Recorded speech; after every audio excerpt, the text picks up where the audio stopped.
How about some food for thought? Are we allowed to think? I think we're allowed to think. 1941, the Jewish world is covered with secular movement after secular movement, each one claiming to represent Yiddishkeit.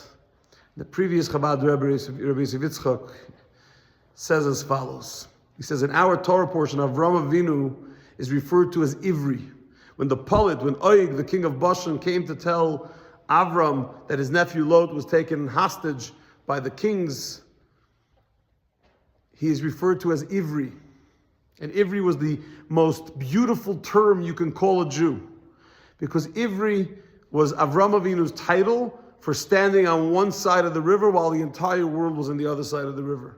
It represented Abraham's Mesiras Nefesh, his self-sacrifice for godliness, for holiness, and a willingness to stand alone in a world of paganism and idolatry and stupidity and chaos and distraction. He was an anchor who wasn't bothered by what was going on the outside as long as he was in sync with his God. Unfortunately, says the previous Rebbe, that over the years, the generations, the term Ivri became a political term.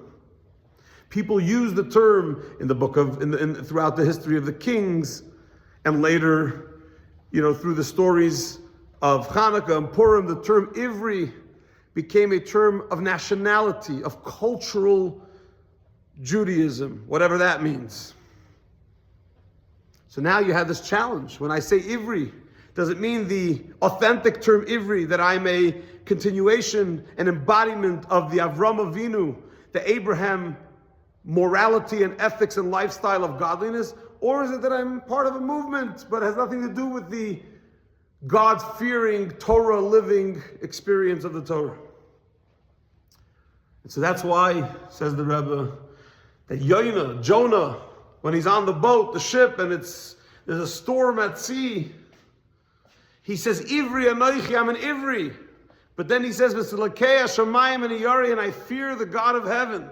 Meaning he had to clarify to the people on the boat that he's not just an Ivri, he's not just a cultural Jew, he's not just a political Jew, he's a Jew that has remained attached to the Avram Avinu mentality, to the Avram Avinu religion, to the Avram Avinu lifestyle, to what it means to be a Yid.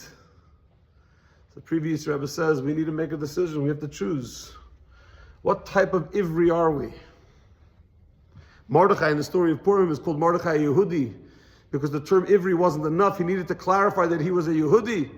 He was a Jew connected to the Torah. Let's ask ourselves that question.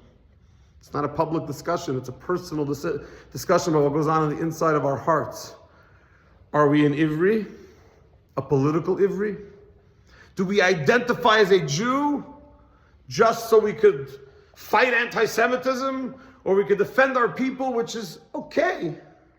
Or are we living up to what it really means to be a Yid, to be connected to 4,000 years of incredible tradition and lifestyle and mitzvahs observance and Moses and Joshua and all the incredible ancestors that experienced Judaism even at the risk of self-sacrifice throughout the ages? You think about it. If you want to share your response, that's great. Otherwise, let it just sink in internally. Sei gesund.